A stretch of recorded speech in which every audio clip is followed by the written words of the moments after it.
Bienvenidos a Filosofía en tiempos de no filosofía, un espacio de reflexión profunda sobre el pensamiento filosófico en la actualidad.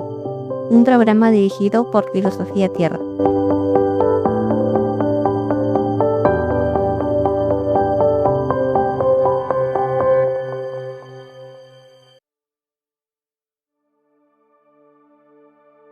Bienvenidos al episodio 240.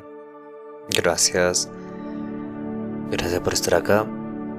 Estamos en el día 24 de epistemología.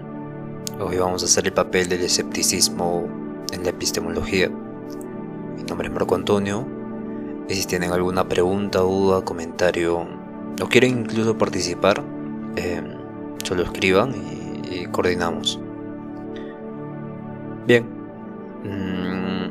Hay que aclarar, ayer hablamos del término noetológico o la teoría noetológica, y evidentemente no es algo muy común. Incluso a mí me costó mucha búsqueda encontrar este término que se refiere a la intuición intelectual.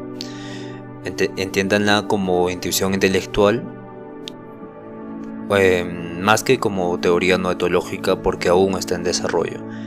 Pero básicamente Platón y Descartes hablan de esta intuición intelectual. Sin embargo, no se estudia mucho esto, no se le dedica mucho interés, porque nos habla de algo que aún no comprendemos. Es como si tendríamos principios éticos fundamentales, tendríamos verdades metafísicas, y eso evidentemente para la corriente actual, que es un tipo de corriente analítica, no es propio, ¿no? Pero es muy interesante estudiar esta cultura noetológica, o esta cultura sobre intuiciones intelectuales, como las matemáticas, las verdades metafísicas que hablaba Descartes y Immanuel Kant, la idea de Dios, inmortalidad de alma, que la razón nos presenta para que pensemos en esto, pero la razón misma no puede responder esto, ¿no? Y evidentemente principios éticos fundamentales, ¿no? Muchos a Kant se le asocia siempre con este tipo de ética universalista, deontológica, donde el deber es lo que importa, ¿no? Y por ello también se crean los derechos humanos, donde son universales y son como un deber universal. En este sentido, estos principios éticos fundamentales que encontraríamos con una intuición intelectual se convierten en el punto de partida y referencia que unifique más a la sociedad. Sin embargo, esto es algo completamente innovador, nuevo, ¿no? Aparte, hay mucho desarrollo detrás.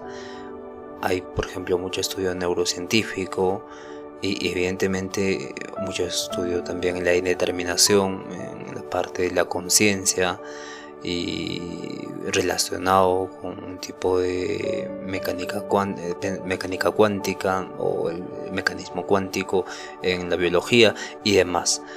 O sea que es bastante complejo y está en desarrollo de investigación, pero va a haber mucho desarrollo, mucho avance, y se va a hablar mucho más en el futuro sobre esto. Bien, una vez aclarado esta teoría noetológica y haberla justificado por qué llamarla de esa forma y por qué debemos estudiarla y por qué hablamos esto de ayer, vamos a pasar ahora al papel del escepticismo en epistemología. Evidentemente, el escepticismo en sentido general menciona que no tenemos la posibilidad de un conocimiento puro. El escepticismo es esta posición que sostiene que no podemos tener un conocimiento cierto o absoluto sobre el mundo, y en algunos casos ni siquiera sobre nuestras propias percepciones o razonamientos. Entonces, para entender el panorama más amplio, hay dos tipos de escepticismo: el escepticismo radical y el escepticismo moderado, ¿no? El radical está propuesto por Pyrrhon de Elis, pero él tiene una noción de escepticismo que proponía un tipo de epoché, que es la suspensión del juicio como actitud ante la afirmación, ¿no? Yo afirmo algo, yo conozco la lluvia.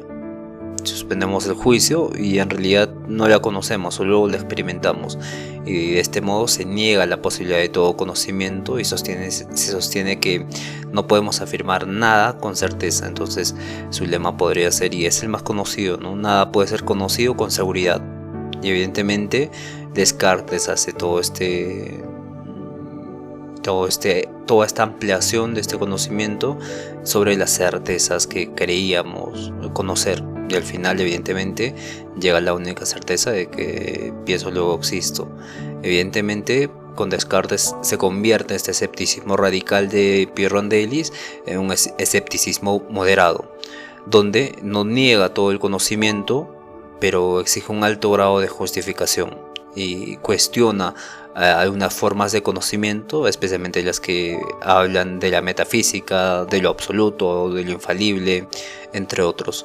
René Descartes, con su método filosófico de la duda radical, hace que tengamos cuestionamientos hacia certezas absolutas o firmes, y esta actitud crítica es constructiva. Dudamos sí, pero para buscar fundamentos más sólidos, para buscar una certeza absoluta, que es el yo pienso. En este caso, ambas formas de escepticismo han sido cruciales a lo largo de la historia, y lejos de destruir el conocimiento, lo han empujado a hacerse más riguroso, más reflexivo y menos dogmático, y eso evidentemente sirve para el desarrollo de humanidad. Entonces el escepticismo ha sido una constante en la filosofía a lo largo de los siglos, desafiando nuestras creencias y sobre todo la certeza de lo que pensamos que conocemos o sabemos. Entonces cada filósofo a lo largo de la historia ha aportado una perspectiva única, pero tratando de responder la pregunta de si podemos realmente estar seguros de lo que queremos saber. Como vimos, Pierre Rondelis con la Epoché rechaza afirmaciones absolutas y más bien busca la ataraxia, un tipo de tranquilidad del alma, ¿no? que ocurre en la suspensión del juicio. La suspensión del juicio es algo sumamente grande. Esto es algo que no lo comprendemos los académicos, no lo entienden, y de hecho es algo que vamos a desarrollar seguramente cuando agarremos una postura, cuando estamos más avanzados, ¿no? En el desarrollo del podcast. Sin embargo, esta parte de la suspensión del juicio es completamente, da miedo incluso, ¿no? a muchos académicos, pero es algo sumamente importante, y es el acceso hacia algo más, es el acceso hacia un conocimiento que no lo bifurcamos todavía, no lo tenemos mapeado, pero está ahí. Entonces, según Pierron, nada puede conocerse con certeza, por lo que no se va a afirmar ni siquiera que el conocimiento es imposible. Entonces su propuesta era vivir sin dogmas y adoptar una actitud de no aferrarse a ninguna creencia. Esto está muy relacionado porque recordemos que el conocimiento, la definición clásica de conocimiento es creencia verdadera justificada, pero no deja de ser una creencia. Entonces no aferrarnos a ninguna creencia es no aferrarnos a ningún conocimiento, y parece que tiene propuestas epistemológicas racionalistas, como de Annie Fickman o Annie Godwin, donde ella menciona la unificación de lo que conozco y del que está conociendo. No hay un tipo de unificación donde me transformo, y evidentemente en esa transformación que ocurre al conocer algo ya se crea un contexto, y se puede asociar esto con Heidegger y su visión del mundo, donde estamos en el mundo, estamos arrojados en el mundo, estamos interactuando en ese mundo, pero no hay un ser separado del objeto, sino que es una relación de correspondencia. Entonces todo esto es muy interesante de analizar, y es algo que no se ha desarrollado completamente, ¿no? Evidentemente va a llegar a un punto donde va a ser más entendible esto, y seguramente se va a abrir otros campos de investigación y otros campos de desarrollo. Bien, eso es suficiente reflexión, pero entramos a este tema del escepticismo, ¿no? Después viene en el siglo II después de Cristo, porque Pierre Rondelis es anterior a nuestra era, incluso hablamos del siglo IV antes de Cristo. Luego viene el Sexto Empírico en el siglo II después de Cristo, y fue uno de los filósofos que sintetizó el escepticismo de Pirrón, y básicamente utilizó el término tropoi o modos de escepticismo para demostrar que cualquier afirmación puede ser cuestionada, cualquiera, y su enfoque no estaba dirigido a destruir el conocimiento, sino a evitar el dogmatismo y promover la suspensión del juicio ante las certezas comprobadas, ¿no? Y el objetivo era lograr una mente abierta y libre de prejuicios, ¿no? Lo que llevaría a una vida más serena, pero también a un tipo de epistemología diferente sobre el conocimiento, sobre cómo adquirimos el conocimiento. Bien, luego viene en el siglo XVIII René Descartes y la duda metódica. Y aunque no se consideraba escéptico en sentido estricto, René Descartes utiliza el escepticismo como una herramienta fundamental en la búsqueda de la certeza. La duda radical es como el santo grial de su método, y en sus famosas meditaciones metafísicas, en este libro que se divide en 6 partes en meditaciones, que repasemos, que la aprendemos rapidito esto, ¿no? La primera meditación es sobre la justificación de la duda metódica, ¿por qué tenemos que dudar? La segunda meditación habla del yo pensante, la certeza del yo pensante. La tercera meditación habla sobre la existencia de Dios. Y la cuarta meditación habla sobre la garantía de la verdad que es Dios. En la quinta meditación habla sobre la aceptación del mundo físico, y en la sexta meditación habla del dualismo cuerpo, de la res existencia y la res cogitas, cuerpo y mente, separación cartesiana. Y en este sentido comienza su reflexión, su meditación, dudando de todo, ¿no? Incluso de su propia existencia, de los sueños, de la realidad, de lo sensible, de todo. Y llega a la conclusión de que no puede dudar de que está dudando. Entonces llega a la conclusión de cogito ergo sum, que le sirve de fundamento para, a partir de esa única certeza, crear más certezas, ¿no? Como vimos, es un tipo de pirámide donde la creencia tiene una base y se va construyendo, ¿no? Y a través de esta duda metódica, Descartes intenta encontrar una base firme sobre la cual construir el conocimiento, y evidentemente se vuelve escéptico a todo lo exterior, a todo. Y en este sentido se renueva la epistemología moderna, ya desde una base, bueno, no es una base, sino desde una forma de concebir el conocimiento piramidal, y no que esté disperso, ¿no? Y ya vimos que hay enfoques más contextualizados en epistemología, donde hay una red, hay muchas teorías, ¿no? Como vimos. Sin embargo, esto es importante porque ya en el siglo XVIII hablamos que René Descartes vivió en el siglo XVII, David Hume en el siglo XVIII, y él tiene un escepticismo empírico de las experiencias, y David Hume lleva al escepticismo a un terreno más empírico y cuestiona la idea de causalidad, porque la idea de causalidad solo está en nuestra mente, es racionalmente concebible, y porque es racionalmente concebible es también manifestado en la realidad como hecho en sí mismo. Pero acá David Hume muestra que no podemos justificar racionalmente que el futuro será como el pasado, o el proceso de causalidad no lo vemos físicamente, no lo vemos, no somos conscientes, bueno, somos conscientes a nivel racional, pero no somos conscientes sensiblemente o racionalmente, o por la percepción no podemos experimentar esto. Entonces la experiencia no nos da certezas absolutas, mencionaba David Hume, y también puso en duda la existencia de un yo constante, y sugiriendo que nuestras creencias más fundamentales son el resultado de costumbres, son el resultado de hábitos y no de la razón. Entonces el escepticismo de Hume fue crucial para el desarrollo de la teoría del conocimiento y para la psicología moderna, porque luego viene otro empirista que es John Locke y nos habla de la tabula rasa, que el hombre es una tabula rasa que con el paso del tiempo va llenando y va formando este yo constante, va formando los hábitos y demás. En este sentido pasamos, pero recordemos que John Locke no era escéptico. El escéptico empírico es David Hume, pero que le da una influencia a John Locke. Luego viene en el siglo XX el enfoque lingüístico, ¿no? Con Wittgenstein, Ludwig Wittgenstein, que introduce un concepto de escepticismo lingüístico en su en el segundo periodo de Wittgenstein, ¿no? Que es de investigaciones filosóficas. El primer periodo de Wittgenstein es sobre el Tratado Lógico Filosófico, y nos habla de que los hechos son proposiciones atómicas, corresponden a nuestro lenguaje, cualquier hecho, y en este sentido los límites de mi lenguaje son los límites de mi mundo. Pero en el segundo Wittgenstein habla de estos juegos de lenguaje, donde argumenta que el significado de las palabras está determinado por el uso dentro de un contexto social en el que se hable, en el que se pronuncie.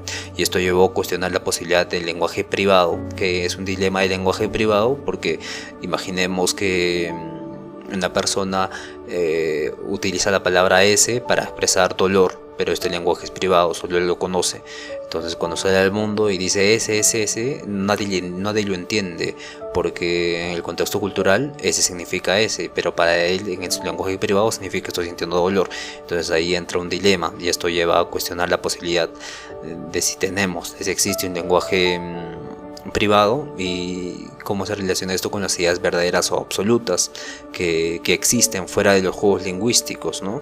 Y en los que este lenguaje privado, que puede corresponder a una explicación del mundo, de la realidad, no está involucrado en estos juegos lingüísticos, ¿no? Ese enfoque muestra que nuestras creencias y entendimientos están contaminados por esas estructuras, por estos juegos lingüísticos, como formado por el contexto social, ¿no? Ese enfoque muestra que esto nos impide alcanzar certezas definitivas, porque no puede tener una revelación divina y no puede explicarla por fuera, porque ese es un lenguaje privado experimental, y como estamos dentro de este contexto social con juegos de lenguaje ya establecidos, no es posible que se entienda el lenguaje privado y el lenguaje público, ¿no?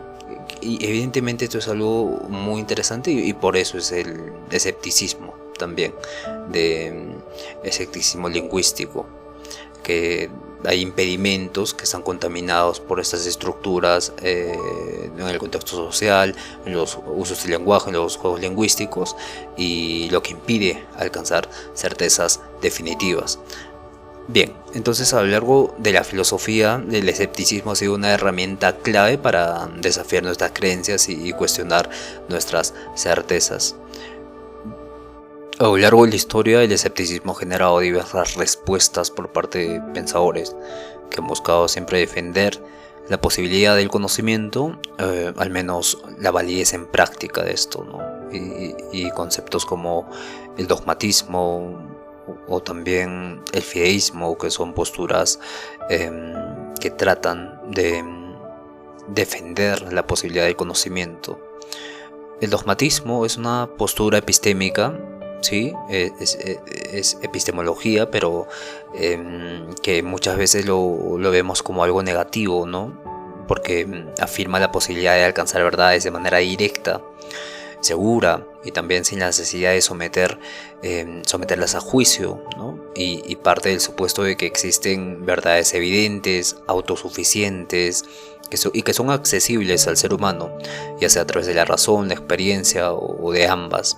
Y no niega la posibilidad del error, pero confía plenamente en la capacidad humana para superarlo, para acceder al conocimiento verdadero, ¿no? Uno de los primeros representantes de este dogmatismo es Parménides, quien sostuvo que el ser es y el no ser no es, afirmando que el pensamiento puede captar esta realidad de manera segura. Y en la Edad Media Descartes representa un dogmatismo racionalista al afirmar que existen ideas claras y distintas que pueden ser evidentes, ¿no? Y que no pueden ponerse en duda, como el famoso pienso luego existo. Entonces el dogmatismo responde al escepticismo con una confianza en la razón. Vamos a profundizar por René Descartes, porque usted se puede confundir. René Descartes llega a la conclusión de pienso luego existo como un tipo de... empieza con un escepticismo radical, bueno, moderado, ya hablamos, y termina con la única certeza de que yo pienso luego existo.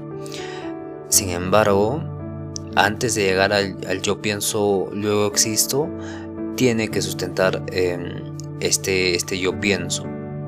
Y para ello, y para la aceptación del mundo también, Descartes menciona que la idea de Dios es perfecta y yo como ser imperfecto no puedo tener esta idea. No puedo haber creado yo mismo esta idea porque soy un ser imperfecto. Entonces Dios como ser perfecto ha puesto esta idea en mí, por lo tanto Dios existe. Y una vez dicho esto, Descartes entra en el dogmatismo.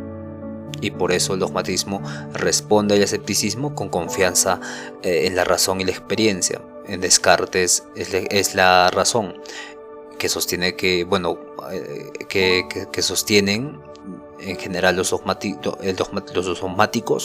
que aunque podemos dudar de ciertas cosas, existen fundamentos que no necesitan justificación porque son evidentes, son indudables, y así se construye un sistema de conocimientos sobre pilares seguros y firmes, ¿no? Como en este caso Descartes y el cogito ergo sum, pienso luego existo. En este sentido, bien, entonces el fideísmo es una también postura que responde al escepticismo, pero reconoce límites en la razón humana y a la vez afirma que la última verdad solo puede ser alcanzada por medio de la fe. La fe, y esta fe puede tener una dimensión religiosa, una dimensión ética, una dimensión existencial incluso. Se considera una parte superior más allá de la razón, ¿no? Cuando se trata de comprender el sentido profundo de la realidad o lo divino, se quiere ir más allá de la razón, ¿no? Y San Agustín combina la fe y la razón, pero siempre subordinado la razón a la fe. Y la afirmación que San Agustín hace para entender mejor el fideísmo es: creo para entender. Y en la Edad Media Pascal sostiene que el corazón tiene razones que la razón no entiende. En este sentido se trata de destacar la importancia de la experiencia espiritual frente a los límites de la lógica racional. Entonces el fideísmo entonces acepta las críticas del escepticismo respecto a las limitaciones de la razón, pero no concluye en el nihilismo. En cambio encuentra certeza en la revelación y la experiencia interior, y también este compromiso existencial con la creencia que supera la razón, y afirma que hay verdades que no pueden ser demostradas racionalmente, pero pueden ser vividas o creídas con convicción o experimentadas en forma vivencial. Bien, el pragmatismo es otra corriente filosófica también que redefine el concepto de verdad. No se trata de una adecuación perfecta entre mente y realidad, sino más bien de la utilidad práctica de las creencias, ¿no? Como vimos también ayer, entonces las ideas son verdaderas en la medida que funcionan para la experiencia, para la utilidad, para el bienestar, y cuando resuelven problemas, orientan a la acción o se verifican en la práctica. Ya hablamos de William James y John Dewey, que específicamente John Dewey propuso una visión del conocimiento como proceso experimental, siempre abierto a revisión y útil en tanto favorezca a la adaptación del ser humano a su entorno. Entonces el pragmatismo evita el enfrentamiento directo con el escepticismo clásico, y en lugar de buscar certezas absolutas o fundamentos inmovibles, propone una actitud experimental. Si una creencia funciona, entonces es válida y es menos probable que sea rechazada. Entonces la verdad no es algo fijo, sino es una construcción continua que se está construyendo en el diálogo con la experiencia. Bien, a lo largo de la filosofía llegamos al punto contemporáneo donde el escepticismo sigue siendo un desafío desafío, pero los enfoques actuales no buscan refutarlo, sino buscan comprender su función y también redefinir el sentido del conocimiento.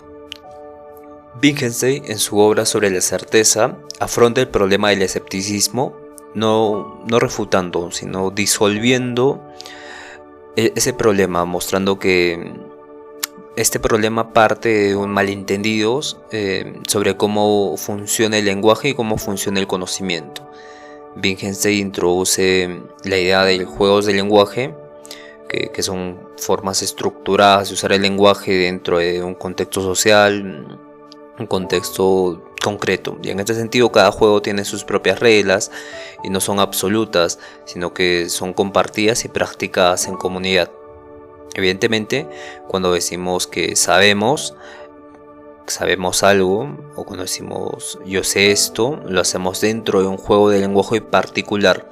El conocimiento médico, el conocimiento cotidiano, el conocimiento científico, el conocimiento filosófico son contextos y todos tienen reglas diferentes sobre qué cuenta como prueba, qué cuenta como duda, como certeza. Entonces cada uno tiene un contexto diferente y entonces la certeza no se prueba, sino que está enraizada en las formas de vida, en hábitos, en prácticas sociales, en lenguaje común.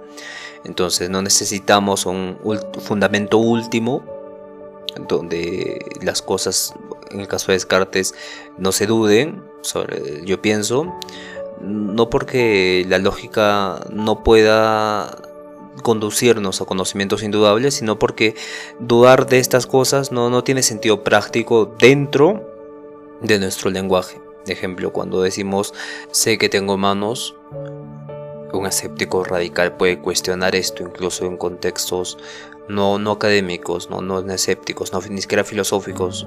Entonces esa afirmación no se tiene que discutir, diría Wittgenstein, porque forma parte de un suelo común de nuestro juego de lenguaje.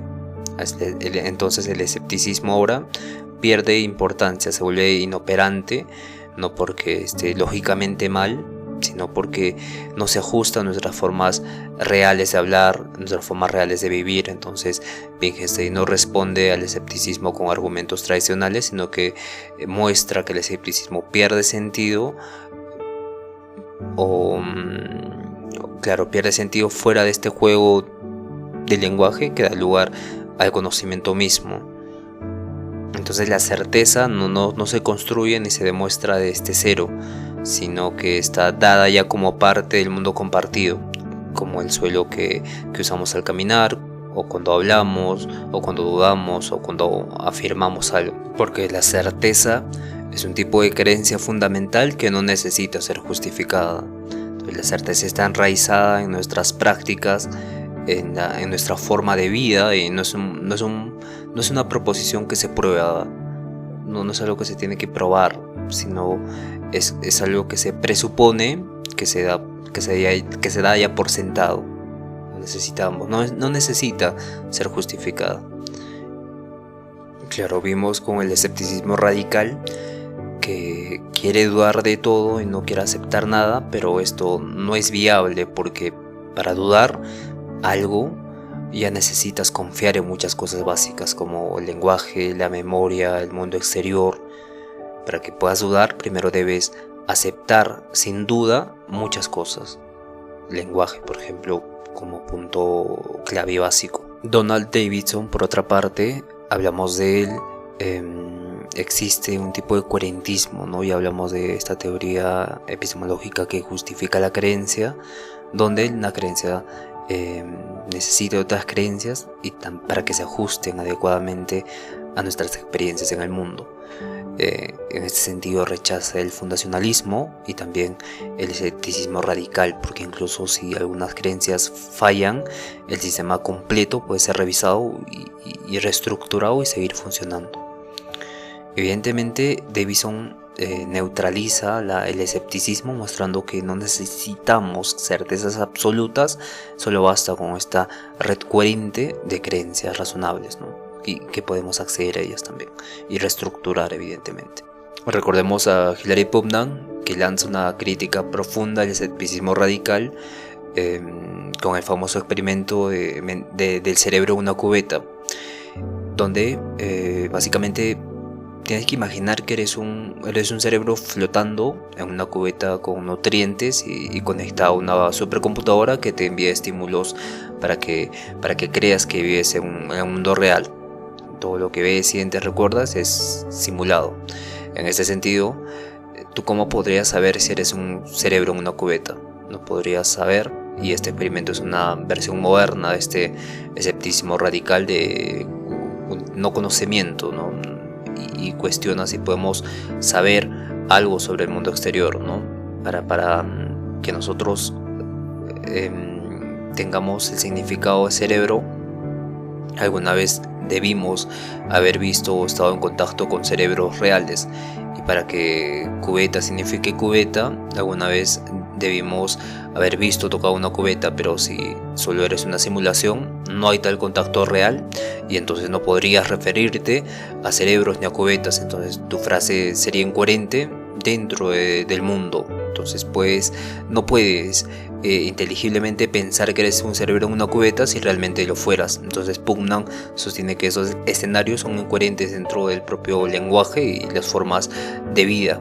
Entonces Putnam muestra que el escepticismo extremo se autodestruye porque usa nuestras normas de lenguaje y pensamiento para proponer escenarios que esas mismas normas hacen incoherentes.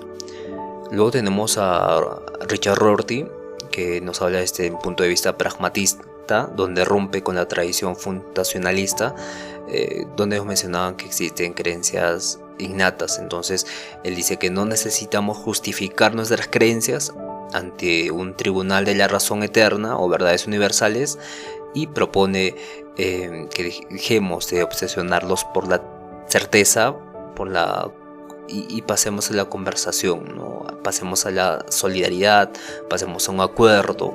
Entonces la verdad no es un espejo que refleja fielmente la realidad externa, sino que es un producto histórico contingente de intercambios humanos, de relación, ¿no? Por eso él piensa en la conversación, en la solidaridad, en el acuerdo mutuo.